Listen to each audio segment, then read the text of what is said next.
বিসমিল্লাহির রহমানির রহিম। আমাদের আজকের পড়া হচ্ছে আকিদাতুত তাহাউই কিতাবের 92 নম্বর আকিদা থেকে। আমরা প্রায় আকিদা কিতাবের শেষ প্রান্তে উপনীত হতে যাচ্ছি ইনশাআল্লাহ।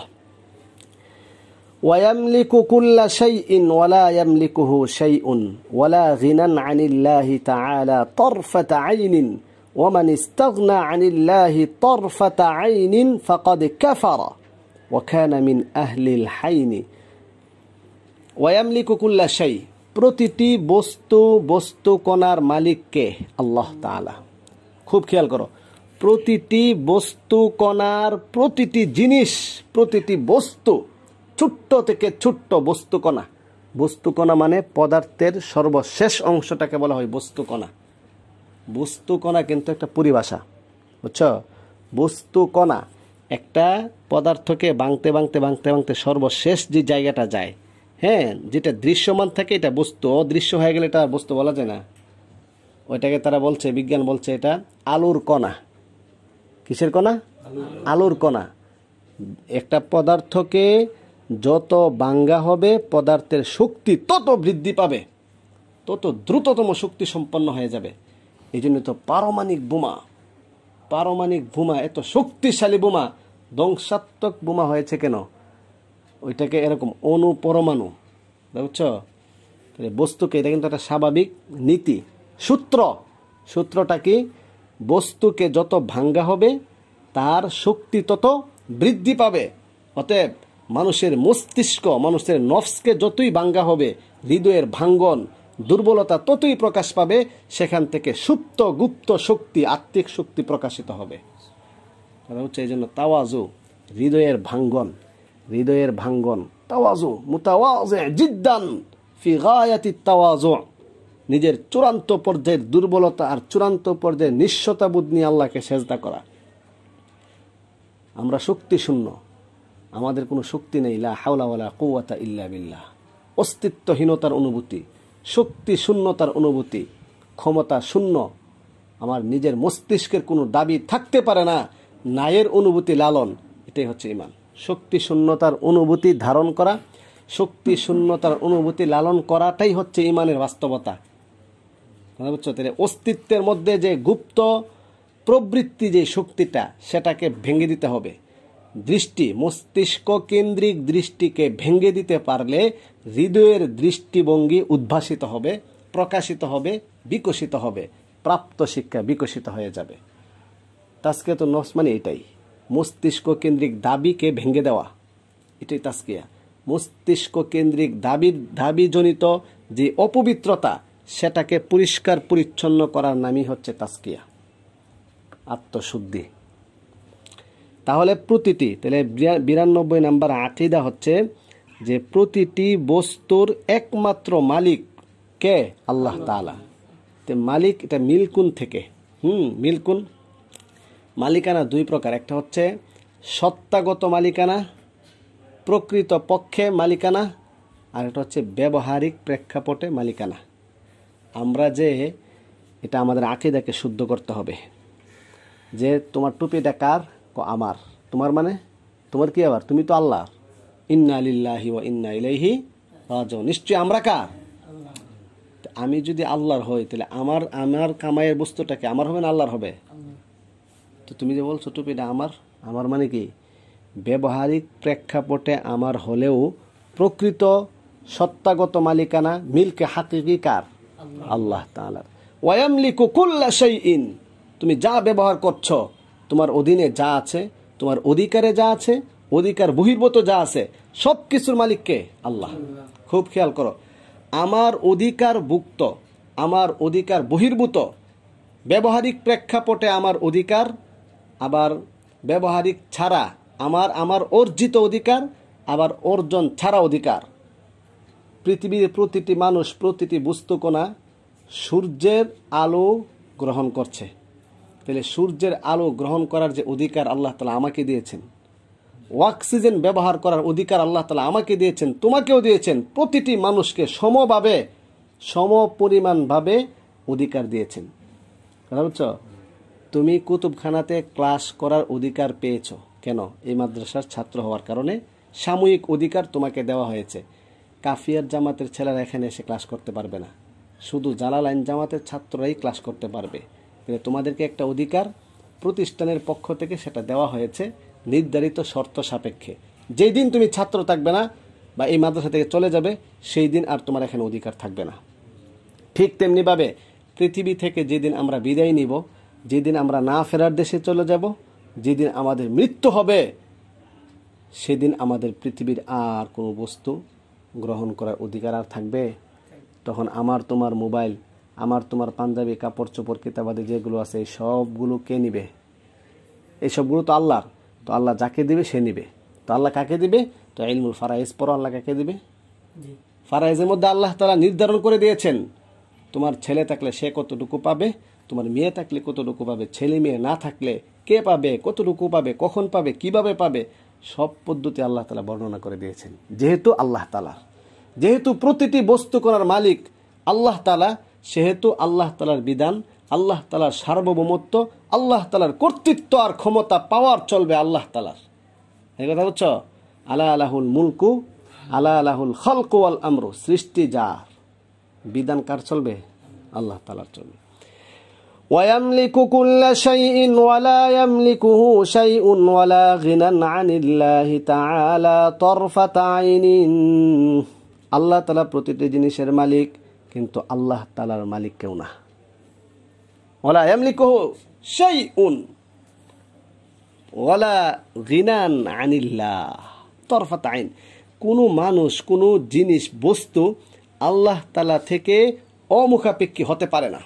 তরফাত আইনিন, এক পলক সময়ের জন্য, একটা মুহূর্তের জন্য আল্লাহ তাআলা থেকে অমুখাপেক্ষী হওয়া অসম্ভব, সম্ভব না। এটা আমরা বিশ্বাস করি। আমরা আহলুস সুন্নাহ ওয়াল জামাত এই কথা দৃঢ় চিত্তে আমরা বিশ্বাস করি, একটা মুহূর্তের জন্য কোনো মানুষ হোক, বস্তু হোক, জিনজাতি হোক, পাওয়ারফুল, ক্ষমতা সম্পন্ন সে যাই হোক না কেন, রাজা বাদশাহ হোক, সবার আল্লাহ মুখাপেক্ষী। আল্লাহুল গনিয়্যু ওয়া আনতুমুল ফুকারা ইয়া আইয়ুহান নাস আনতুমুল ফুকারা ইলাল্লাহ ওয়াল্লাহু হুয়াল গনিয়্যুল হামিদ। তাহলে তরফাত আইন মানে কি? একটা মুহূর্ত, এক ন্যানো সেকেন্ড, এক সেকেন্ডের 100 কোটি ভাগ করলে যে সময়টা, এটাকে বলে এক ন্যানো সেকেন্ড। এটাও তরফাত আইন হতে পারে। ওয়ামান ইস্তাগনা আনিল্লাহি তরফাত আইনিন ফাকাদ কাফারা ওয়া কানা মিন আহলিল হাইন। যে ব্যক্তি আল্লাহ তাআলা থেকে অভাব শূন্যতা প্রদর্শন করে, বেনিয়াজ হতে চায়, অমুখাপেক্ষিতা প্রদর্শন করে, সে কাফের হয়ে যাবে। কেউ যদি এই কথা মনে করে যে আমি এক মুহূর্তের জন্য ধনী, সে কাফের। বুঝছো? খুব ভালো করে খেয়াল করো, এটা আমাদের আহলুস সুন্নাহ ওয়াল জামাতের আকীদা। ওয়ামান ইস্তাগনা আনিল্লাহি তরফাত আইনিন ফাকাদ কাফারা ওয়া কানা মিন আহলিল হাইন। যে ব্যক্তি মুহূর্তের জন্য নিজেকে ধনী ভাববে, মুহূর্তের জন্য সে অভাব শূন্যতা প্রদর্শন করবে, মুহূর্তের জন্য যদি প্রভুত্ববোধ দেখায়, তাহলে তার ঈমান থাকবে না, কাফের হয়ে যাবে। নাউযুবিল্লাহ। আল্লাহ তাআলার কাছে আমরা পানা চাই, আল্লাহ তাআলার কাছে আমরা পানা চাই প্রভুত্ববোধ থেকে, প্রভুত্ব প্রিয়তা থেকে, প্রশংসা প্রিয়তা থেকে। সমস্ত প্রশংসা আল্লাহ তাআলার জন্য। প্রভুত্ববোধ একমাত্র প্রভুকে, আল্লাহ। আমরা দাস, আমাদের থাকবে দাসত্ববোধ। আমাদের কি থাকবে? দাসত্ববোধ। ওয়া কানা মিন আহলিল হাইনি অথবা আহলিল হিন। আহলিল হাইন মানে তো সে ধ্বংসপ্রাপ্ত হয়ে যাবে, সে ধ্বংসওয়ালাদের অন্তর্ভুক্ত হয়ে যাবে, সে ধ্বংসযোগ্য হয়ে যাবে, বিপদগামী হয়ে যাবে। আর আহলে হিন মানে সে নাস্তিক হয়ে যাবে, সময়ের পূজা করে। কানা মিন আহলিল হিন, হিন মানে সময় না, আর হাইন মানে ধ্বংস। 93 নম্বর আকীদা হচ্ছে ওয়াল্লাহু ইয়াগদাবু ওয়া ইয়ারদা লা কাআহাদিন মিনাল ওয়ারা। আল্লাহ তাআলা ক্রোধ আছে, আল্লাহ তাআলা রাগান্বিত হন, অসন্তুষ্ট হন, আবার সন্তুষ্ট হন, কিন্তু সৃষ্টি জগতের কাহারও মতো নই। ওয়ালা কাআহাদিন মিনাল ওয়ারা, ওয়ারা মানে সৃষ্টি জগৎ, সৃষ্টি জগতের কাহারও মতো নয়। 94 নম্বর আকীদা হচ্ছে ওয়ানুহিব্বু আসহাব রাসূলিল্লাহি সাল্লাল্লাহু আলাইহি ওয়াসাল্লাম ওয়ালা নুফরিতু ফি হুব্বি আহাদিন মিনহুম ওয়ালা নাতাবাররাউ মিন আহাদিন মিনহুম। ওয়ানুহিব্বু, আমরা পছন্দ করি, আমরা ভালোবাসি, আসহাব রাসূলিল্লাহি সাল্লাল্লাহু আলাইহি ওয়াসাল্লাম, আল্লাহর রাসূলের সাহাবায়ে কেরামকে আমরা ভালোবাসি। ওয়ালা নুফরিতু ফি হুব্বি আহাদিম মিনহুম, সাহাবায়ে কেরামের কারো ভালোবাসার মধ্যে আমরা বাড়াবাড়ি করি না। কথা বুঝছো? ইফরাত মানে কি? বাড়াবাড়ি, আর তাফরিত মানে ছাড়াছাড়ি। ওয়ালা নাতাবাররাউ মিন আহাদিম মিনহুম, আমরা তাদের কাউকে নাতাবাররা দুষ্মুক্ত, ওয়ালা নাতাবাররা, আমরা কাউকে একবারে তাবাররু পবিত্র মনে করে ফেলি না, যেটা একদম মানে বেশি ছাড়াছাড়ি বেশি বাড়াবাড়ি এরকম আর কি। আমরা তাদের থেকে মুক্ত না, আমরা তাদেরকে দোষারোপ করি না। ওয়ালা নাতাবাররাউ মিন আহাদিম মিনহুম, আমরা তাদেরকে দোষারোপ করি না। ওয়া নুবগিদু মান ইউবগিদুহুম, এবং আমরা অপছন্দ করি, আমরা বিদ্বেষ পোষণ করি, আমরা খারাপ মনে করি মান ইউবগিদুহুম, যারা সাহাবায়ে কেরামের সমালোচনা করে, সাহাবায়ে কেরামকে যারা খারাপ মনে করে, সাহাবায়ে কেরামের প্রতি যারা হেয় প্রতিপন্ন করে, সাহাবায়ে কেরামের প্রতি যারা বুগদ আর হিংসা হাসাদ বিদ্বেষ পোষণ করে, আমরা তাদেরকে অপছন্দ করি। ওয়া বিগাইরিল হাক্কি ইয়াযকুরুহুম, অন্যায়ভাবে তাদের আলোচনা পর্যালোচনা যারা করে, ন্যায়সঙ্গতভাবে আলোচনা না করে অন্যায়ভাবে তাদের সমালোচনা করে যারা, ওয়ালা নাযকুরুহুম ইল্লা বিল খাইর, আমরা সাহাবায়ে কেরামকে শুধু মঙ্গল কামনাই করি, মঙ্গলটাই আলোচনা করি। কথা বুঝছো? ওয়া হুব্বুহুম দীনুন ওয়া ঈমানুন ওয়া ইহসানুন, সাহাবায়ে কেরামকে ভালোবাসা, আদর্শের সত্যকে স্বীকৃতি দেওয়া। সাহাবায়ে কেরামকে ভালোবাসার মানে কি? মুখে বললে হবে আমি সাহাবায়ে কেরামকে ভালোবাসি, আমি সাহাবায়ে কেরামকে ভালোবাসি, আমি সাহাবায়ে কেরামকে ভালোবাসি, আমি সাহাবায়ে কেরামকে ভালোবাসি। এটা গান গাইলে হইব? গান গা, সাহাবায়ে কেরামের নামে বিশাল বড় বড় সঙ্গীত আর কবিতা গেলে কি ভালোবাসা হবে? ভালোবাসা মানে কি? আদর্শের বিবেচনায় সত্যরূপে গ্রহণ করে নেওয়া, আদর্শের সত্যকে সত্য হিসেবে স্বীকৃতি দেওয়া, তাদেরকে আকাবির মনে করা। কথা বুঝছো? আকাবিরকে সাহাবায়ে কেরাম। তাহলে ওয়া হুব্বুহুম দীনুন ওয়া ঈমানুন, তাদেরকে ভালোবাসা, তাদেরকে সত্যায়ন করা, আদর্শের সত্য হিসাবে স্বীকৃতি দিয়ে নিজের জীবনকে লালন করা, জীবনকে গঠন করা, এটা হচ্ছে হুব্বুহুম দীনুন।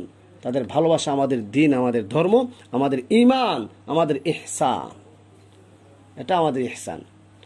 ওয়া বুগদুহুম কুফরুন ওয়া নিফাকুন ওয়া তুগয়ানুন, তাদের প্রতি বিদ্বেষ পোষণ করা, স্বার্থান্বেষীদের মতো তাদের বিদ্বেষ পোষণ করাটা, এটা কুফরি, এটা কপটতা সম্পন্ন ব্যক্তির পরিচায়ক, এটা সীমালঙ্ঘনের পরিচায়ক, সেটা অভাব শূন্যতার পরিচায়ক। কাল্লা ইন্নাল ইনসানা লা ইয়াতগা, নিশ্চয়ই মানুষ সীমালঙ্ঘন করে, আর রাআহু ইস্তাগনা, নিশ্চয়ই সে ধনী মনে করে। কেউ যদি নিজেকে ধনী মনে করে তো এটা কুফরি। ইস্তাগনা, অভাব শূন্যতা, এটা একটা কুফরি, অস্তিত্বধর্মী কুফরি, সেটা হচ্ছে অভাব শূন্যতা। বিশ্বাসের প্রেক্ষাপটে এটা একটা কুফরি। কি কও তুমি? কও। আরে নিজের বড় লোক মনে করা মানে আল্লাহকে অবিশ্বাস করে নাকি আল্লাহকে বিশ্বাস করে? সেটা তো বললাম না, অস্তিত্ব ধর্মী, এটা কোয়ালিটি আছে, একটা বহির্মুখী আর একটা অস্তিত্ব ধর্মী। সে নিজেকে বড় লোক মনে করে মানে কি, যে আল্লাহর প্রতি আমি মুখাপেক্ষী না, তার কাফের, অবশ্যই কাফের। হ্যাঁ, মুখাপেক্ষী থাকা অবস্থায় নিজেকে বড় লোক মনে করা, অহংকার, অভাব শূন্যতা, এটা কুফরে খফি। এটা কি কুফরে খফি, এবং অস্তিত্ব ধর্মী এটা কুফরই। কুফরের তো অনেক আকসাম আছে, কুফরানু নি'মা, হ্যাঁ, আবার একটা হচ্ছে যে খারিজুন আনিল মিল্লাহ, ধর্ম থেকে বের হয়ে মুরতাদ হয়ে যাওয়া, রাষ্ট্রীয়ভাবে তার ফাঁসি হওয়া, ওইটা ওই রকম না আর কি। সে যদি বলে যে আমি আল্লাহকে বিশ্বাস করেছি, রাসূলকে বিশ্বাস করি, হ্যাঁ, নিজে মাঝে মাঝে একটু বেড়াগিরি দেখায়, এই বেড়াগিরিটা তো এটা প্রভুত্ববোধের পরিচায়ক, কিন্তু সেটা অস্তিত্ব ধর্মী। হ্যাঁ, ওইটার কারণে তার হয়তো রাষ্ট্রীয়ভাবে ফাঁসি নাও হতে পারে। কথা বুঝো নাই? ওইটা যে ইমান ভঙ্গের কারণ দুই প্রকার, একটা হচ্ছে অস্তিত্ব ধর্মী ইমান ভঙ্গের কারণ, আর একটা হচ্ছে বহির্মুখী। তোমরা যে 10টা ইমান ভঙ্গের কারণ পড়েছো সেটা বহির্মুখী। একটা ইসলামী রাষ্ট্র থাকলে কি আচরণ করলে পরে তার কল্লা আলগা করে ফেলা হবে, ওইটা হচ্ছে কাফের, তুমি যেটা মনে করো মুরতাদ কাফের। আর অস্তিত্ব ধর্মী কাফের শিরকে খফি, শিরকে খফি আছে না, রিয়া কি শিরকে আকবর, মানে বেঈমান হয়ে যাব, তাকে ফাঁসির কাষ্ঠ ঝুলানো হবে এমন রিয়া, কিন্তু রিয়া তো এটা শিরিক, এটা শিরিক, শিরকে খফি, সূক্ষ্ম শিরক, এরকম সূক্ষ্ম কুফুর, বড় লোকে ভাব দেখানো, হ্যাঁ, এরা সূক্ষ্ম কুফুরই। কাফিরুন খফিয়ুন জিদ্দান, অস্তিত্ব ধর্মী কাফের। ও আল্লাহ, আল্লাহ তাআলা আমাদের সবাইকে হেফাজত করুন। প্রভুত্ববোধ, প্রভুত্ব প্রিয়তা জন্মগতভাবে তো ফুজুরের মধ্যে প্রাপ্ত, কিন্তু সেটা পরিত্যাজ্য, সেটা গ্রহণযোগ্য না, ওইটা বর্জনীয়, বর্জন করতে হবে। 94 নাম্বার ওয়ানুহিব্বু, এটা তো হয়েছে না, 95 হচ্ছে ওয়ানুসবিতুল খিলাফাতা বা'দা রাসূলিল্লাহি সাল্লাল্লাহু আলাইহি ওয়াসাল্লাম আউওয়ালান লিআবি বকর সিদ্দিক রাদিয়াল্লাহু তাআলা আনহু তাফদীলান লাহু ওয়া তাকদীমান আলা জামিইল উম্মাহ। আমরা আল্লাহর রাসূল সাল্লাল্লাহু আলাইহি ওয়াসাল্লামের পরে সর্বপ্রথম ইসলামী খেলাফতকে সাব্যস্ত করি আবু বকরের জন্য। আবু বকর রাদিয়াল্লাহু তাআলা আনহু তিনি খলিফাতুল মুসলিমিন ছিলেন। খুলাফায়ে রাশিদিন যে চারজন, এই চারজনের যে ধারাবাহিকতা, চারজনে রাষ্ট্র ক্ষমতা পরিচালনা কার্য যে সঠিকতাটা, সেটাও আমরা মানি, বিশ্বাস করি। এখানে আমরা কোনো চুচারা কথাবার্তা আমরা বলি না। এই কথাগুলো কেন বলতে হচ্ছে? কারণ কিছু কিছু দল মানুষ এমন হয়েছে, বিকৃত মস্তিষ্ক সম্পন্ন হয়েছে, ফলে তারা এই সমস্ত বিষয়ে কথা বলে, যেমন শিয়া সুন্নি ঝামেলা আছে না। এই জন্য আহলুস সুন্নাহ ওয়াল জামাতের আকীদা হচ্ছে আমরা খুলাফায়ে রাশিদিনদের খেলাফতকে আমরা বিশ্বাস করি, আমরা সাব্যস্ত করি।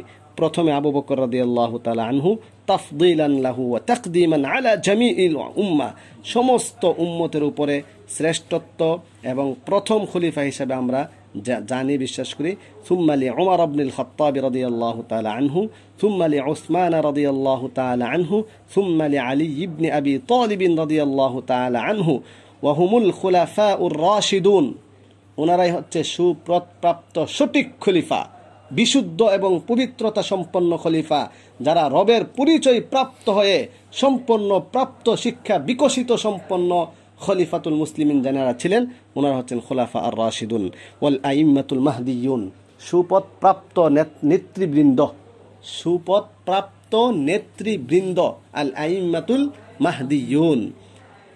96 নম্বর আকীদা হচ্ছে ওয়া আন্নাল আশারাতা আল্লাযীনা সাম্মাহুম রাসূলুল্লাহ সাল্লাল্লাহু আলাইহি ওয়াসাল্লাম ওয়া বাশশারাহুম বিল জান্নাহ। 10 জন সাহাবী আল্লাহর রাসূল সাল্লাল্লাহু আলাইহি ওয়াসাল্লাম যাদেরকে নাম ধরে ধরে জান্নাতের সুসংবাদ দিয়েছেন, দুনিয়া থাকাকালীন জান্নাতের সার্টিফিকেট দিয়েছেন একসঙ্গে 10 জনকে। ওনারা 10 জন কিন্তু সীমাবদ্ধ না, অনেক সাহাবায়ে কেরামকে আল্লাহ রাসূল দুনিয়াতে জান্নাতের সার্টিফিকেট দিয়েছেন, জান্নাতি বলে আখ্যায়িত করেছেন। যাকে করেছেন সেও জানে না তাকে রাসূল জান্নাতি বলেছেন, এমনও আছে। সে প্রশ্ন করেছে, জিজ্ঞেস করে চলে যাচ্ছে, উপস্থিত ব্যক্তিদেরকে বলছে, দেখো তোমরা যদি জান্নাতি লোক দেখতে চাও, ওই যে লোকটা চলে যাচ্ছে তাকে দেখো। সে জানে নাকি? তার এখানে যে 10 জনের কথা বলা হয়েছে, সেটা হচ্ছে কি একসঙ্গে 10 জনকে যারা প্রসিদ্ধ হয়েছে তাদের নাম। নাশহাদু লাহুম বিল জান্নাহ আলা মা শাহিদা লাহুম রাসূলুল্লাহ সাল্লাল্লাহু আলাইহি ওয়াসাল্লাম। আল্লাহ রাসূল যাদেরকে জান্নাতের সার্টিফাই করেছেন, জান্নাতের সার্টিফিকেট দুনিয়াতে থাকাকালীন দিয়েছেন, তাদেরকেও আমরা তেমনই মনে করি। আলা মা শাহিদা লাহুম রাসূলুল্লাহ ওয়া কাউলুহু আল হক, রাসূলের কথা সত্য। ওয়াহুম, আর তিনারা হচ্ছেন আশারায়ে মুবাশশারা, যেই 10 জন জান্নাতের সুসংবাদ প্রাপ্ত, তাদের তালিকা বলা হচ্ছে। ওয়াহুম আবু বকরিন ওয়া উমারু ওয়া উসমানু ওয়া আলিয়ুন ওয়া তালহাতু ওয়া জুবাইরু ওয়া সা'দুন ওয়া সাঈদুন ওয়া আব্দুর রহমান ইবনে আউফিন ওয়া আবু উবাইদাহ ইবনুল জাররাহ ওয়া হুম উমানাউ হাযিহিল উম্মাহ রাদিয়াল্লাহু আনহুম আজমাইন। আল্লাহ তাআলাও তাদের প্রতি সন্তুষ্ট, তারাও আল্লাহ তাআলার প্রতি সন্তুষ্ট। ওয়া রিদওয়ানুম মিনাল্লাহি আকবার। 98 নম্বর আকীদা হচ্ছে ওয়ামান আহসানাল কাওলা في أصحاب رسول الله صلى الله عليه وسلم وأزواجه الطاهرات من كل دنس وذرياته المقدسين من كل رجس فقد برئ من النفاق। যারা আল্লাহ রাসূল সাল্লাল্লাহু আলাইহি ওয়াসাল্লামের সাহাবায়ে কেরামের ব্যাপারে, তার পবিত্র স্ত্রীগণের ব্যাপারে, তার সন্তানাদির ব্যাপারে যারা ভালো মন্তব্য করবে, ভালো কথা বলবে, হুসনুল কৌল যারা বলবে, তারা বারি আমিনান নিফাক, তারা কপটতা থেকে বের হয়ে গিয়েছে, কপটতা মুক্ত সম্পন্ন ব্যক্তি, তাদেরকে আমরা মনে করি আহলুস সুন্নাহ ওয়াল জামাত। 98 নম্বর আকীদা হচ্ছে ওয়া উলামা উস সালাফ মিনাস সালিহিন আস-সাবিকিন ওয়াত তাবিঈন ওয়া মান বা'দাহুম মিন আহলিল খায়রি ওয়াল আসার ওয়া আহলিল ফিকহি ওয়ান নাযার লা ইউযকারুনা ইল্লা বিল জামিল ওয়া মান যাকারাহুম বিসুইন ফাহুয়া আলা গায়রিস সাবিল। আমরা আহলুস সুন্নাহ ওয়াল জামাআতের আকীদা হচ্ছে সালিহিন, সলফে সালিহিনের উলামায়ে কেরাম, যারা সাবিকিন, যারা তাবিঈন এবং তাদের পরবর্তীতে মঙ্গল সম্পন্ন খাঁটি কামেল মুমিন ওয়ালা যারা ছিলেন, যারা ফেকা সম্পন্ন ছিলেন, সহি বুঝ প্রাপ্ত শিক্ষা বিকশিত হৃদয় শক্তিওয়ালা যারা ছিলেন, যাদের চিন্তা চেতনা ছিল বিশুদ্ধ, যাদের আকল ছিল আকলুন সালিমুন, ওনারা লা ইউযকারুনা ইল্লা বিল জামিল। ওনারাও তাদের ব্যাপারে আলোচনা যে করে, তাদের আলোচনা করা হয় ভালো জিনিসের আলোচনাই করা হয়, মঙ্গলেরই। ওমান যাকারাহুম বিসুইন, তাদের ব্যাপারে খারাপ মন্তব্য যারা করে, ফাহুয়া আলা গায়রি সাবিল, তারা সঠিক পথে নাই, তারা সাবিলুল মুমিনিনের পথে নাই। নাত্তাবি গায়রা সাবিলাল মুমিনিন ওয়া নুওয়াল্লিহি ওয়া ইয়াত্তাবি গায়রা সাবিলাল মুমিনিন, যারা মুমিনের রাস্তা ছাড়া অন্য পথকে অবলম্বন করবে, আল্লাহ বলেন নুওয়াল্লিহি জাহান্নাম, তাদেরকে আমি জাহান্নামে প্রবেশ করাবো। আচ্ছা, এই হলো। তারপরে 99 নম্বর আকীদা হচ্ছে ওয়ালা নুফাদ্দিলু আহাদাম মিনাল আউলিয়া আলা আহাদিম মিনাল আম্বিয়া। এই যত বড় ওলি হোক না কেন, কোন ওলিকে শ্রেষ্ঠ ওলি হলেও, সর্বোচ্চ বুজুর্গ হলেও তাকে আমরা একজন নবীর উপরে উত্তম মনে করি না, শ্রেষ্ঠত্ব দেই না। বুঝছো, এটা আহলুস সুন্নাহ ওয়াল জামাতের আকীদা। ওয়া নাকুল, আমরা বলি নাবিয়্যুন ওয়াহিদুন আফদলু মিন জামিইল আউলিয়া। সমস্ত ওলিদেরকে যদি এক পাল্লায় রাখা হয় আর একজন নবীকে যদি এক পাল্লা রাখা হয়, তাহলে নবুয়তের মর্যাদা বেশি হবে। কোনো মানুষ হাজারো চেষ্টা সাধনা করেও, সর্বোচ্চ ইখতিয়ারি ক্ষমতা প্রয়োগ করলেও একজন নবীর মর্যাদায় পৌঁছতে পারবে না। নুন জবর না। 100 নম্বর আকীদা হচ্ছে ওয়া নুমিনু বিমা জাআ মিন কারামাতিহিম ওয়া সাহহা আনিস সিকাতি মিন দিওয়ায়াতিহিম। আমরা বিশ্বাস করি ওলিদের থেকে যে সকল কারামতগুলো প্রকাশ পেয়েছেন, আল্লাহ তাআলা যাদের মাধ্যমে অলৌকিক ঘটনা মানুষকে দেখিয়েছেন নিদর্শন হিসাবে, এগুলো আমরা বিশ্বাস করি। ওয়া সাহহা আনিস সিকাত মিন দিওয়ায়াতিহিম, তাদের পক্ষ থেকে যে সকল বিশ্বস্ত বিশুদ্ধ রেওয়ায়েত এবং আত্মবিশ্বাসী যারা ছিলেন, আদালত সম্পন্ন যারা ছিলেন, প্রখরতা সম্পন্ন যারা ছিলেন, তাদের রেওয়ায়েতগুলোকেও আমরা বিশ্বাস করি। এই হচ্ছে 100 নম্বর আকীদা। আর 6টি আকীদা রয়েছে, যেগুলো আমরা ইনশাআল্লাহ আগামীকালকে 6টি আকীদা পড়ব, যদি আল্লাহ তাআলা আমাদেরকে সুস্থ রাখেন, জীবিত রাখেন। 100 আকীদা হয়েছে, আমরা পড়েছি, কথা বুঝছো? আজকে সেঞ্চুরি হয়েছে। আল্লাহ তাআলা আমাদের সবাইকে 100 আকীদাগুলো ভালোভাবে হৃদয়ে লালন করার তৌফিক দান করুন।